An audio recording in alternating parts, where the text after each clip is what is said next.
We have some huge Habs trade updates as Pierre Lebrun came out and said that David Savard has not had contract negotiations with Montreal, saying this is likely his last year with the Habs, and he also mentions Mike Matheson in trade talks. We have to dive into everything Pierre Lebrun said. Plus, Jesse, we have an article coming out of New Jersey with some suggestions that Christian Dvorak or Cayden Primeau could be traded to the Devils. And finally, we got an interesting update coming from SKA and Evgeny Kuznetsov and his comments on Demidov, all coming up in this episode of Habs Digest. And we're going to start with a quick Kuznetsov mention. It was just really cool, this little interview here. They were asking him, hey, what's it like for Demidov to score that winner with the Habs brass coming over, Kent Hughes in attendance? And they said, can you imagine when you were 19, someone from Washington coming over? And he's like, hey, can you imagine if I was 36? You know, some people starting to think, oh, could Kuznetsov be the Habs' next 2C? No.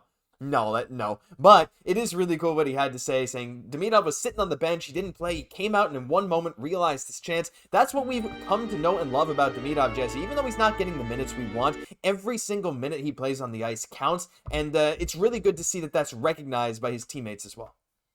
Staying ready. That's why Evgeny Kuznetsov loves to play with him. Gets on the ice.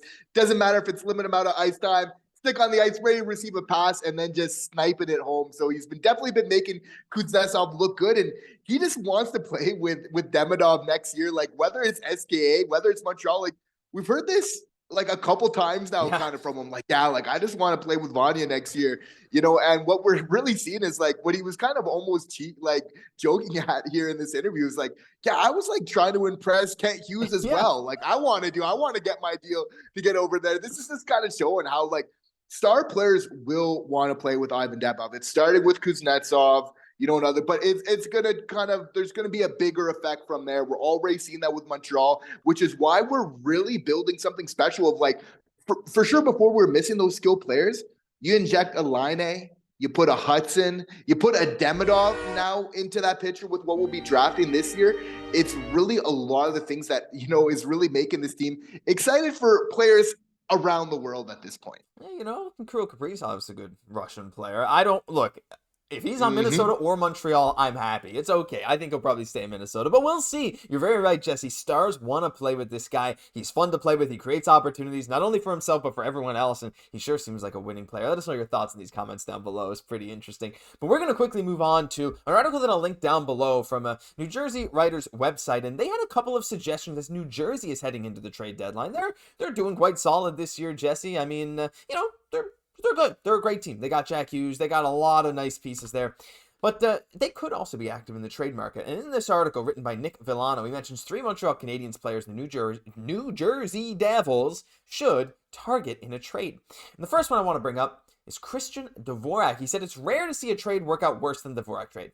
You know what? You didn't have to rub it in. That's okay. But he said it's a 28-year-old center. He should be in the middle of his prime. So what happened? If the Devils feel like there's something there that isn't being taken advantage of, they can get someone for basically nothing and make something out of it. Now, Christian Dvorak has one of, I think he actually is the highest face-off percentage of all the guys who play a lot of center for Montreal. And he also leads the Habs forwards, I believe, in high danger chances for, which is a bit strange, something I didn't realize. He doesn't look great when he's on the ice, and he is a bit of a leader in the locker room. He's one of Caufield's best buddies, as we know. But Jesse, like, if a team like New Jersey is willing to take him on, probably not at this full cap hit, but maybe if Montreal has to retain something or they find a third party to do it, I think if a team's willing to take him on and Montreal can get anything, like even a low draft pick, I wouldn't be opposed to something like this. And I hope he could find a resurgence somewhere else. Yeah, definitely. The Montreal Canadiens will be open to that. I do believe, however, though, that retention spot will go to David Savard to kind of maximize that return, which kind of eliminates the Dvorak trade in that way. Like, if we're not retaining money on him, it's going to be a hard sell really to make that happen. So unfortunately, right, like the Dvorak experiment, it just hasn't worked out. It's sometimes kind of better just making one big fire instead of trying to get a couple small ones. Like, I think retaining on Savard right now to really get that biggest return is where we need to go. Of course, Kent Hughes is going to be open to any offers, though, on Dvorak at this time. The Devils have made a couple trades with the Habs, right? So they're figuring, hey, can we do one more? Yeah. Covey. Allen, right? I know. He's been so good, but it's okay. Yeah, I mean, is it? I don't know. I feel like every day we look at that. We got Kirby now. It doesn't matter. But it is. Yeah, you know, it's fine. He's good. Maybe wouldn't have thrived like that in Montreal. But Dvorak is good. But This trade idea is good, but like you said, Jesse, Montreal have to pay someone a lot to even, if they want a third party to retain, they'd have to pay them. And it's like, I don't see a world where Montreal comes out of this positive asset-wise, right? And so there's no need to dump him if you're going to have to pay anything, right? You can just let him walk. So great point there. But the other name that I think is maybe more interesting is Cayden Primeau. And they say the Devils could use goalie depth, and they need players to help in Utica, someone to make life easier if Markstrom or Allen and Dawes have to play in the NHL. Primeau could do that. It's not conventional. Primeau might be cooked, which is just a funny way to say it. Pretty funny, yeah. But it's fair. A low risk. It's fair. Basically no risk. Yeah. It's kind of fair, yeah. You look at his stats and you're like, well, geez, there's no two ways about it. He's not been very good this year. Look, they suggest trading him for future considerations. If I'm Montreal, I'm probably not trading him for future considerations because that's basically nothing anyway. You might as well just let him walk at the end of the season. But if they offer anything like a later round draft pick, you got to consider it, though, Jesse. I think I'm on board with you in that, I'm not ready to move him yet. I'm still not convinced that Dobeš is going to work fantastic as an NHL backup right away. I still say we ride out this contract till the end of the year, but, it depends if a team's willing to offer something for him. If someone's willing to offer something for those stats, you might just have to entertain it. For sure. But if you're Kent Hughes, you're hoping that his game picks up in order to still kind of incubate Laval a little bit with Dobeš, because like you said, it's not a for sure bet that, that Jakub Dobeš is going to pan out in Montreal. He's showing some really good signs. But if you're Kent Hughes, you're hoping that he finishes this season off strong. But if he doesn't kind of turn around the corner in the next little bit, we could see something happening. Like Jakub Dobeš, he's coming back from injury. The Carrier trade kind of signifies that, there's still the long-term vision, but, the present is starting to get more priority as time kind of moves on here. So it's an important trade because it signifies a couple important things. We're okay with developing players, but if we're trying to do that and it's that spaghetti ain't sticking against the wall, we might just need to try another plan at some point. I'm not saying that they're going to be hasty with Cayden Primeau. The smart move is to stay a little bit more patient with him here. But if he's not able to figure out here next, to the end of the season, you're definitely going to see what you can do just as a positive asset management. The whole reason they didn't waive him last year, or even, this year, I should say, is they thought someone was going to claim him, right? When they had that whole 3 goalie situation, and that could have very well been true last year. He had good numbers, but now I think someone might still claim him because he's still relatively young for a goalie and in a position where he could be given maybe more minutes. Maybe he'd start to get in more of a rhythm. I don't know. It's so hard to predict with goalies, but let us know your thoughts on what could happen with Cayden Primeau down below. Would you take a trade, even if it's just for future considerations? I'm not convinced I would, but I think some of you might want to just do that. But let's move on, Jesse, to our big topic today. And boy, Pierre Lebrun just came out today and was like, by the way, here's a bunch of information about Habs defenseman trades. And we'll start with this.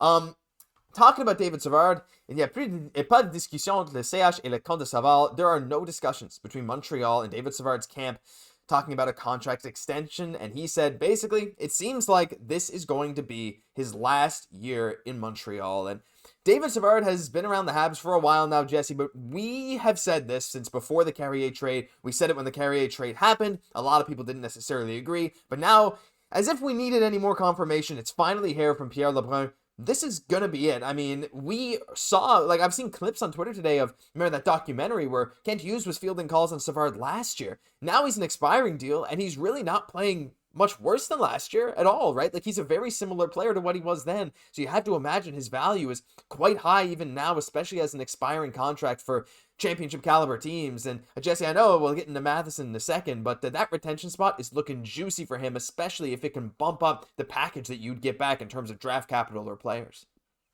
Yeah, absolutely. This Savard trade signals a lot of things, important things for this team, which, to be honest, I'm so happy of seeing, of getting those proven players. But before kind of getting rid of somebody proven in David Savard, you could say whatever you want about him. He's a proven NHL player. I like that Kent Hughes was kind of getting somebody ahead of time, showing that he values kind of the culture of this young team, the morale, which we know can kind of vary so much from one day to another. So kind of having that stability there, I think, was a really kind of smart move. And for sure, there's implications. We've seen the writing with Savard. I think it's been kind of an open secret for a while that this is his last year in Montreal, although he's brought so much to this team that we're really looking to kind of turn that corner. And that Alex Carrier trade is a part of it. But there's also the implications, Josh, of this now really heats things up in the competition for Xhekaj and Struble for kind of that 6th spot on the Canadiens decor right now, which I like.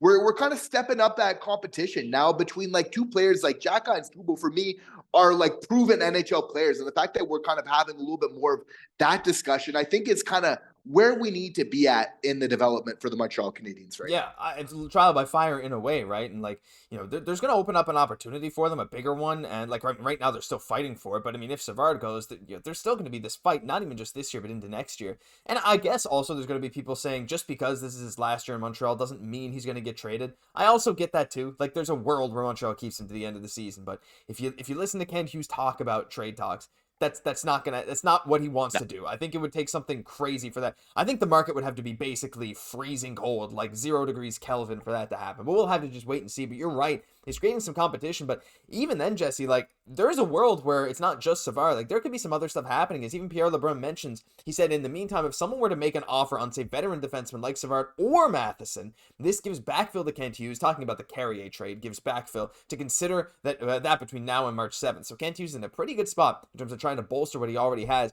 So, like, here's the thing. I think Savard's probably getting traded either way. Is there even a world where they trade Savard and Matheson? I don't really see both of them getting moved, because then you're right back at square one with no veteran defenseman minus Carrier, and you're throwing a lot of young guys into the fire. I know Lane Hutson's kind of ready to take a bigger role if you need him to. I hope. I mean, it's pretty early into his rookie season for me to be making that assertion, but I think he deserves it at this point. But like Matheson too, like, I don't know. You got to start wondering. He's a name that we've mentioned a little bit, Jesse, but I think Matheson could be worth a lot more than some people think. Yeah, but if we're trading Matheson, we're doing a similar thing. I think that's more of like an off-season type move, which I'm not ruling out. I think all bets are off this summer. Matheson still is very much in control of that of his play this year. But if the Montreal Canadiens are going to trade Mike Matheson, they're first going to bring in a vet. Or, if they trade Mike Matheson in the offseason, knowing, okay, before we start the season, we are bringing another vet to kind of have the balance. Why they're doing the Carrier trade is they're showing that they really value that so much. So the last thing that they're going to do is really kind of go against that and just make this decor kind of younger again. It's they want to have those younger players. But as I've been speaking about for a long time, it's like, having that balance of the veteran as well. I think on the D Corps, I'm not even surprised to kind of see if they go in that direction for the 2C. Again, it's nice to have a young top six full of players, but for that to be successful, for that young top six to develop properly, it's not counterintuitive to say that you need a vet in there with them just to balance things out, which is just so important, which I think Kent Hughes is really kind of going for a lot more with, again, that Carrier pickup, going for that, more of that defensive player, going for more balance throughout the lineup. Interesting to see Matheson's name here. Very, very interesting. That's going to be more of an offseason. We know what's going to happen with Savard. We don't know with Matheson, but that could very well be a bridge that Kent Hughes decides to cross this summer. I'm excited to see what happens. Like, Mike Matheson for Rasmus Dahlin 1-for-1. I mean, look, Buffalo needs to change something, right? And I think that a change in leadership is not going to happen. However, some stuff will happen. And I want to hear your guys' thoughts on Matheson, Savard. Would you trade both? Would you trade just one? Are you sure Savard's gone? There's a lot of stuff you guys can talk about down below. I'm sure you've already done it, but that'll do it for this episode of Habs Digest. If you made it this far and you haven't hit subscribe to the channel yet, you probably hear me say this at the end of every video, but just double check. A lot of you guys, like half you guys watching this video, probably even at this point are still not subscribed. And if you enjoy the kind of content, we got it every single day. I'm Josh Gosse, my co-host, Jesse Poirier. We'll catch you in the next one.